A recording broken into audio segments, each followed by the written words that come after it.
ضروریات بھی میں خود پوری کرتا ہوں۔ کئی مرتبہ میں نے واقعہ بیان نہیں کیا کہ موسیٰ علیہ السلام نے تہ بتہ پتھر کو جب 3 مرتبہ توڑا تو آخری تہ میں کیڑا تھا، اس کے منہ میں ہرا پتا تھا، اور وہ یہ تسبیح بیان کر رہا تھا، سبحان من یرانی، پاک ہے وہ ذات جو مجھے ہر وقت دیکھتی ہے، وَيَعْلَمُ مَكَانِي، اور وہ میری جگہ بھی جانتی ہے، وَيَذْكُرُنِي وَلَا يَنْسَانِي، اور وہ مجھے یاد رکھتی ہے، بلاتی نہیں۔ وہ تو ایسی ذات ہے۔ تو اللہ تبارک و تعالیٰ نے فرمایا یہ صرف آپ کا پیغام نہیں ہے کہ اللہ ہی مشکل کشا، حاجت روا، سب کی ضروریات پوری کرنے والا، اس کا کوئی شریک نہیں، عبادت کا لائق وکیل ہے، اس کے سوا کوئی نہیں۔ یہ سابقہ انبیاء نے بھی بیان کیا۔ چنانچہ اللہ تبارک و فرماتے ہیں وَمَا أَرْسَلْنَا، اور نہیں بھیجا ہم نے، من قبل کا آپ سے پہلے، من رسول، کوئی رسول، إِلَّا نُوحِي إِلَيْهِ، مگر ہم وہی بھیجتے تھے اس کی طرف، انہو، یہ کہ لا الہ الا انا، کوئی معبود نہیں، کوئی عبادت کا لائق نہیں سوائے میرے، سوائے میرے، فاعبدونی، بس میری ہی عبادت کرو، میری ہی عبادت۔ اور پھر سارے انبیاء نے یہی درس دیا اپنی اپنی بات۔ آگے مکہ کے لوگوں اور عرب کے کافروں کا یہ خیال تھا کہ وہ فرشتوں کو اللہ کی بیٹیاں جو ہے وہ تسلیم کرتے تھے کہ اللہ کی بیٹیاں ہیں، اور پھر جنات میں اور اللہ تبارک و تعالیٰ نے رشتہ ناتا انہوں نے قائم کیا تھا کہ نعوذ باللہ اللہ تبارک و تعالیٰ نے جنیاں عورت سے شادی کی، نعوذ باللہ، نسل کو حکم نباشت، اور اس کے نتیجے میں فرشتے بیٹیاں پیدا ہوئی۔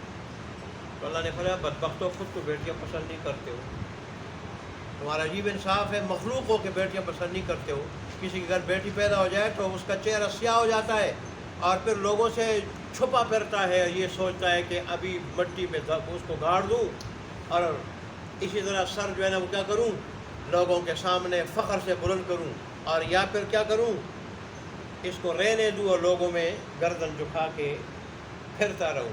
خود تو تم اتنا مایوس سمجھتے ہو، میرے لیے وہ چیز جو ہے کیا کرتے ہو، تجویز کرتے ہو۔ آج بھی اللہ تبارک و تعالیٰ نے اسی کا اشارہ کیا، اور بعض کہتے ہیں، بعضوں نے بیٹے کا کہا ہے، جیسے وہ عیسائی کہتے تھے کہ عیسیٰ علیہ السلام اللہ کا بیٹا۔ بعض بہت تھوڑے تو یہ کہتے ہیں کہ حقیقی بیٹا، اور اللہ کا اگر حقیقی بیٹا ثابت ہو جائے پھر اللہ قدیم نہیں رہتا، ازلی ابدی نہیں رہتا، پھر تو اللہ حادث ہو جاتا ہے، نعوذ باللہ۔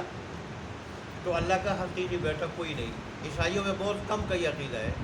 اکثریت جو عیسیٰ علیہ السلام کو اللہ کا پیارا اور مقرب کہتے ہیں، پیارا، محبوب، مقرب، جس کی طرف اللہ تبارک و تعالیٰ نے محبوب ہونے کی وجہ سے کچھ اختیارات سپرد کیے، اختیارات کہ یہ کام لوگوں کے تو نے کرنے، گویا مجازی خدا ہے، وہ مجازی چھوٹا خدا جس کو کہتے ہیں۔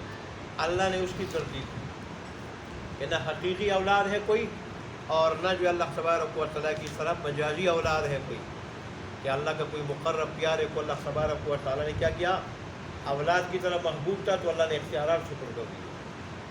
یا جیسے یہود کی ایک بہت کم تعداد عزیر علیہ السلام کو اللہ کا بیٹا مانتی ہے، بہت کم تعداد،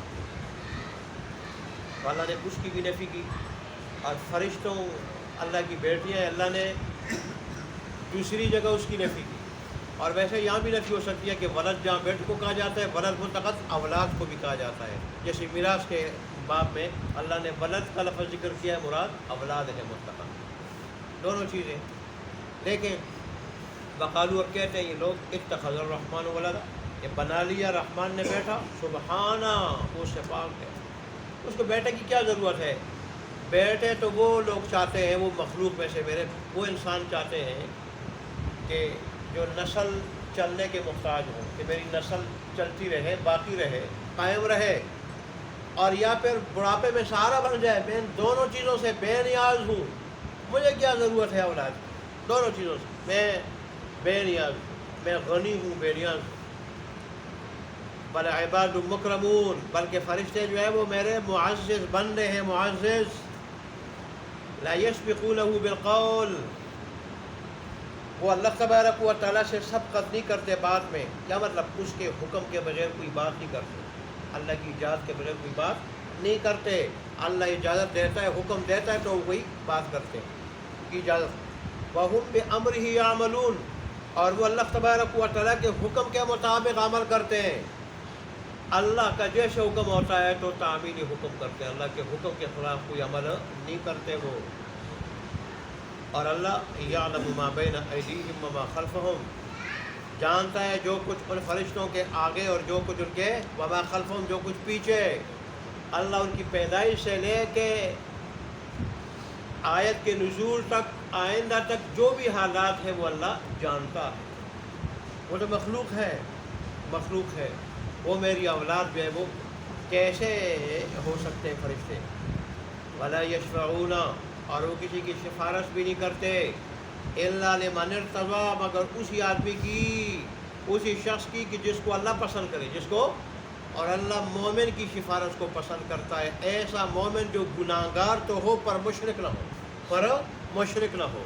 کافر کی سفارش نہیں کر سکیں گے، مشرک کی سفارش نہیں کر سکیں گے. ایسے مومن کی سفارش فرشتے کریں گے جو مومن ہو، مشرک نہ ہو، گناہگار ہو.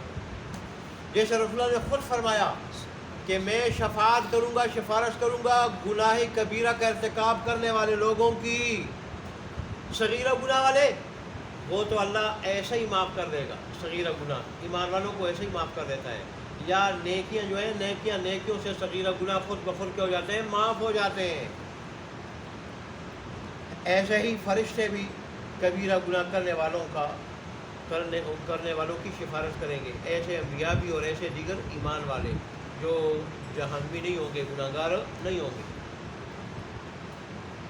اے اللہ، رسول اللہ نے فرمایا کہ میری شفاعت بھی ایسے آدمی کو نصیب ہوگی جو مشرک نہیں ہوگا. جو کیا ہوگا؟ جس کے عقیدے میں ذرہ برابر بھی شرک ہوگا، میری شفاعت سے محروم ہوگا. ایسا مومن گناہگار جو بالکل شرک سے پاک ہوگا، اس کی شفاعت ہوگی.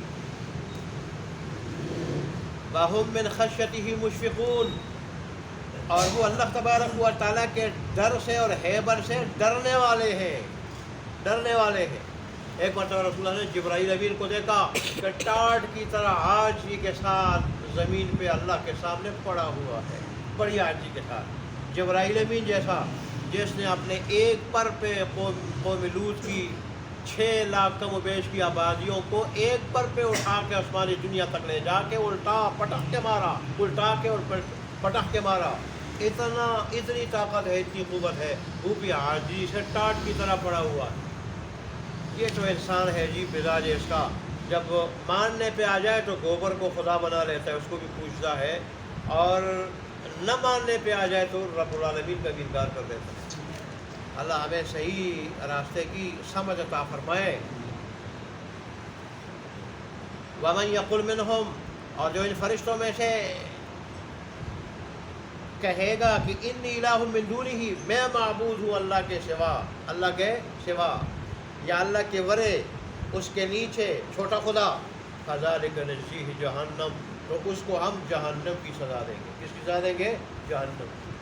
یہ جو بھی ہو، خواہ وہ نبی ہو، ولی ہو، فرشتہ ہو، اللہ فرماتے ہیں جو اس قسم کا دعویٰ کرے گا، غیر انبیاء تو ایسا دعویٰ نہیں کر سکتے، اس سے محال ہے، بالفرض محال. اگر کوئی کر لے خدائی کا دعویٰ تو ظاہر ہے وہ دعویٰ غلط ہوگا، جھوٹا ہوگا، اس کی سزا پھر کیا ہوگی؟ جہنم.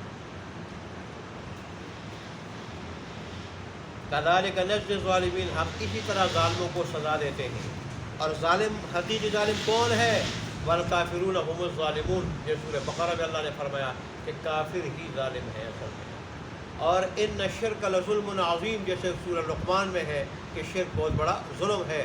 اللہ فرماتے ہیں کہ جہنم اصل میں ایسے ظالموں کے لیے، اور جو ان ظالموں کے ساتھ مشابہت رکھے گا پھر درجہ بدرجہ جیسے ظلم ہوگا اس کے مطابق پھر سزا ہوگی.